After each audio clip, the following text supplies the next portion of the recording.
درود بر شما هنردوستان، به نگارخانه علی منافی خوش آمدید.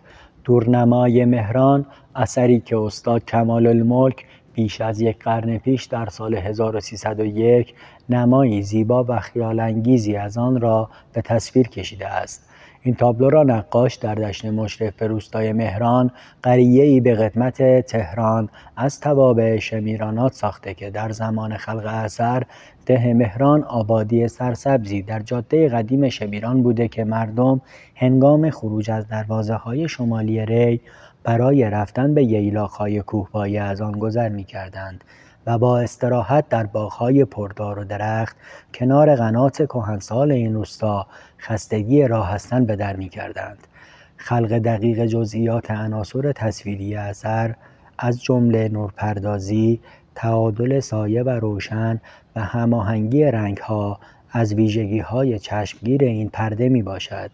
این نقاشی با رنگ و روغن روی بوم در ابعاد 840 در 600 انجام گرفته است.